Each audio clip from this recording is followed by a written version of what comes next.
오늘은 상당히 짧을 것 같아요. 그렇게 말씀드릴 게 별로 없습니다, 사실. 3대에서 마이너스로 끝났는데 아까 다우는 그래도 플러스에서 버텼었거든요. 그런데 후반부에 완전히 쭉 빼고 나서 마이너스로 진입하면서 끝났습니다. 나스닥 1% 가까이 빠졌고 S&P 500 지수. 그러니까 어제 심호흡을 좀 한번 하는 것 같아서 아시아 시장에 긍정적인 이슈들이 있었는데 상해 지수도 플러스로 있다가 마이너스로 빠졌거든요. 유럽장이 혼조세로 끝나더니 미국장이 다시 영향을 받았습니다.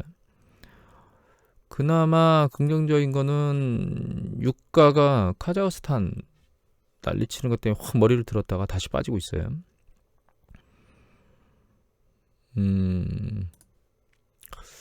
요거 보시면 이거 인베스팅닷컴에 나오는 데이터입니다. 여러분들 인베스팅닷컴 보시다가 이렇게 원래 이런 형태로 나오잖아요. 근데 이거 보시기가 난망하시면 이거 그냥 오른쪽 클릭하시고 한국어로 번역하시면 됩니다. 그래서 여기 보면 이제 연준이 기준금리 인상한 걸 시간보다 생각보다 좀 빠르게 올릴 것을 좀 그런 기대감이 식혀질까라고 하는 그런 거 실패됐다 이런 뜻이에요. 그러니까 이 혼조세로 나왔거든요, 현재 지표가. 여기 보시면 시간당 요거 말고 여기 밑에 볼까요? 예. 실업률은 4.1이 예상치였는데 3.9가 나왔어요. 그런데 비농업 부분 고용이 42만 6천 건이 예상됐는데 늘어나는 게 근데 19만 9천 건으로 기대치보다 낮았거든요. 그래서 고용치는 기대치보다 낮고 높은 이런 혼조세가 나왔는데 여기 보시면 이제 평균 시간당 소득이 늘어날 속도가 빨라요. 기대치 0.4에서 0.6으로 나와서 더 높게 나왔는데 문제는 그 패턴이 지속된다는 거예요. 여기 보시면 과거 패턴에 있었던 정도보다 이거 매월 늘어나는 정도거든요. 시간당 임금이. 근데 최근에 그 정도가 높아요. 근로자 임금에 인플레이션이 꼈다는 얘기죠. 빨리 올려야 되는 거 아닌가 이런 생각을 들도록 만드는 거고 또 한 가지는 여기 소비자 신용이 나왔거든요. 미국에. 근데 과거에 그 글로벌 금융위기 때는 소비자 신용이 마이너스대로 진입하면서 이게 2008년도 12월입니다. 이러다가 쭉 헤매다가 플러스대로 안착돼서 넘어간 게 2010년도 11월 달 이후거든요. 그러니까 거의 2년 동안 경기 수축 국면이 지나고 나서도 플러스로 소비자 신용이 전월 대비 증가하는 패턴이 거의 없었는데 요번에는 코로나 팬데믹 때는 보시면 마이너스로 작년 5월 달에 진입했었는데 6월, 7월 딱 3달 마이너스로 헤매다가 그 다음에 플러스로 본격적으로 추세가 들어와서 막 움직이고 있어요. 돈을 펑펑 써대는데 문제가 없다는 거죠. 이게.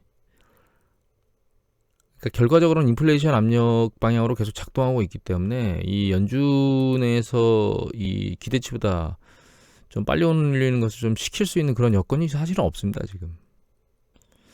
이거 이렇게 우측으로 해서 한국어로 번역해서 보시면 금방 보이니까 이렇게 읽으셔도 됩니다. 그리고 이걸 보면 오늘 하루 움직임이거든요. 오늘 하루 증감률, 주식 차트 증감률인데 잘 보시면 기술주 중에서도 보면 소프트웨어 레벨 쪽에 있는 부분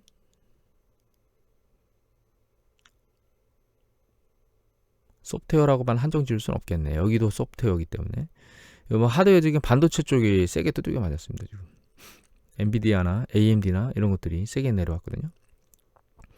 그리고 보면 테슬라가 3%나 빠졌습니다. 3.54. 자동차 다 빠진 게 아니고 테슬라는 3.54, GM은 0.95, 포드는 0.08 빠졌거든요.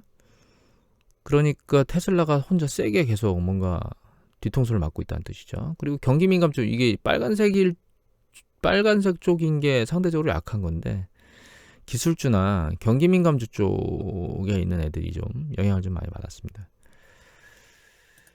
테슬라 주식은 지금 여기서 한 번에 13% 뛰었던 그날 이후에 계속 추세적으로 까먹고 있습니다. 지금 갭 다 메꾸서 더 메꾸고 밑에 방향으로 내려오고 있고요. 엔비디아나 AMD는 지금 지지선 테스트를 하고 있는 것 같은데 제 생각에는 깨지지 않을까. 깨졌다가 다시 반등하더라도 1차적으로는 깨지지 않을까 생각을 하게 됩니다. 그리고 여기 S&P 500 지수, 그러니까 이거 섹터입니다. S&P 500 지수하고 섹터 별로 나와 있는 차트인데, 시간 보입니다. 작년 하반기에 저점을 찍고 다시 올라오고 있던 게 지금 살아남은 건 여기 에너지 주가고요. 에너지입니다. 빨간 거. 그다음에 요게 이제 그 금융주입니다. 이 두 가지 영역만 살아 있고요. 그나마 잘 꺾이지 않고 버틴다 싶은 거는 요거 필수 소비재가 버티고 있고, 나머지는 추세적으로 조금씩 아래로 흘러내리고 있습니다, 지금. 그리고 최근 세게 빠지고 있는 게 이 민감주입니다. 경기 민감주.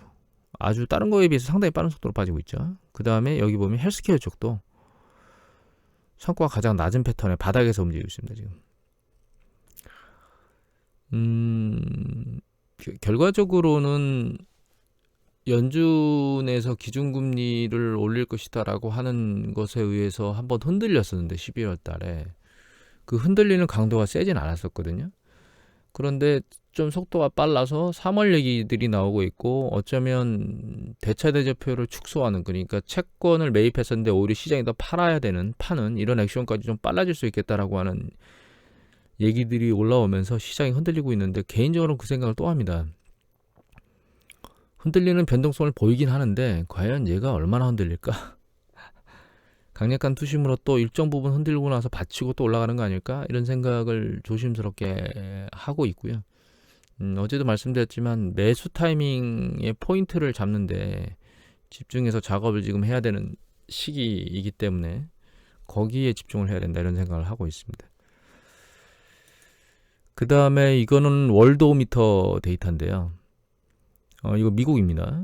미국 확진자 수거든요. 확진자 수인데 여기 보시면 이제 퉁 치고 나서 이게 지난번에 100만 데이터가 존스홉킨스 쪽 얘기는 거기까지 나왔고, 월도미터 데이터는 그런 데이터는 지금 안 나왔고, 서로 통계치를 잡는 게 약간 다르기 때문에 그렇겠죠. 그리고 이건 영국인데 영국도 이제 피크아웃을 치고 있는 것 같고요. 독일은 내려왔다 다시 들리고 있거든요. 근데 제가 이게 피크아웃 다음 주, 늦어도 다음 주면 이게 끝자락으로 그래서 사실 그 주식시장 이슈에서는 다음 주 정도면 끝나고, 얘가 지금도 뭐 변동성을 크게 야기하는 건 아닌 것 같은데, 주식시장에 결과적으로 지금 주식시장에 영향을 미치는 거는 기준금리 인상 부분인데, 한두 주 길어봐야 세 주까지도 안 갈 것 같은데요. 그 이유는, 그렇게 생각하고 있는 이유는 이것 때문에 그렇습니다. 이게 지금 전 세계 난리거든요. 그 오미크론 패스 방역을 하겠다 그래서 뭐 식당이나 뭐 이런 거 들어가는데 오미크론 패스로 작용하겠다, 백신 패스 얻는 사람들을 못 들어가게 한다, 이런 난리를 치고 있고, 의회 법원까지 가는 거 우리나라뿐만 아니라 전 세계적으로 난립니다, 지금. 우리나라도 이것 때문에 법원에 가처분 내고 승인 나고, 다시 정부는 뭐 다시 이제 추가로 정부에서 항고하고 이런 것들이 진행되고 있는데, 이게 방법이 없습니다. 근데 저는 이제 뉴스 보도를 보면서 그런 생각을 하거든요. 지금 백신 거리두기를 좀 하면서 약간 뭐 중환자실이나 이런 게 컨트롤할 수 있는 과정으로 조금 내려왔잖아요. 사실 지금 현재 상황에서 가장 그 고통을 받는 사람은 딱 두 가지 영역이죠. 자영업자들하고 그 다음에 의료인들, 두 가지 섹터가 가장 충격을 많이 받고 있는데, 과도하게 요구하는 걸 다 들어줄 수는 없고, 일정 부분의 반역 패스는 뭐 진행을 해야 될 것 같고, 조율을 잘 진행하면서, 그러니까 약간 일정 부분은 지금보다 강도를 좀 방역 패스를 낮춰주고, 그 다음에 어려워하는 자영업자한테는 지원을 하고, 이 방향으로 가는 수밖에 없을 것 같아요. 그리고 거리두기를 조였다 풀었다 하는 방법 이외에는 겨울철이 지나기 전까지는 전 세계적으로 생 난리를 치지 않을까, 이런 생각을 하고 있습니다.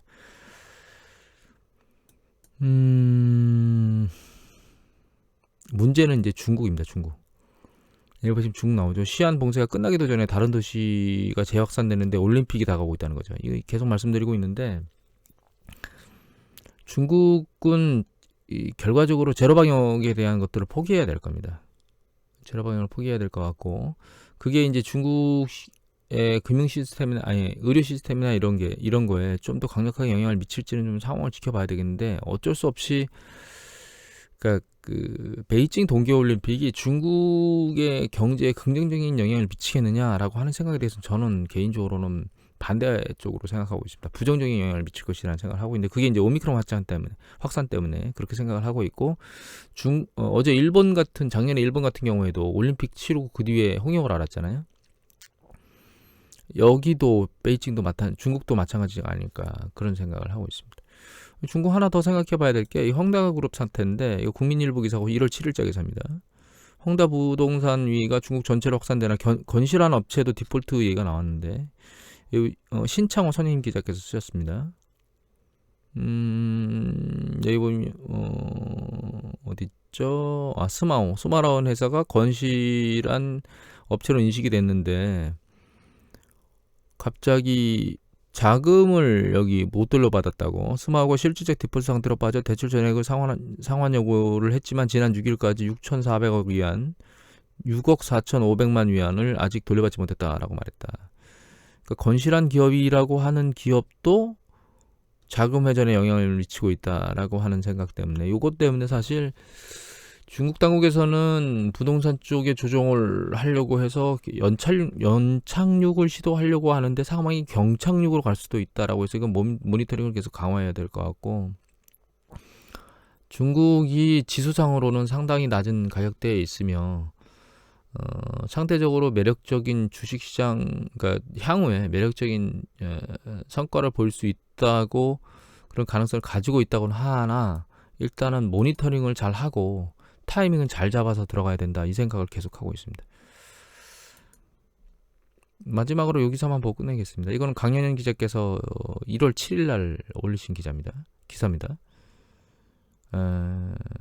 백화점 메이시스 오프라인 6개나 닫는다. 매장을 최적화한다. 지난번에 코로나 터지고 나서 2020년에도 백화점 여러 개 문 닫았잖아요. 우리가 글로벌이 유통이 오프라인에서 온라인으로 넘어가면서 백화점도 그 여파를 아예 피해갈 수 없는 가장 대표적인 기업 중에 하나인 것 같아요. 그래서 백화점은 투자 포트폴리오에서는 완전히 배제되어야 되는 그런 기업이 아닌가 이런 생각이 들어서 마지막으로 이 기사를 보여드렸습니다. 오늘은 짧게 이것으로 마치도록 하겠습니다.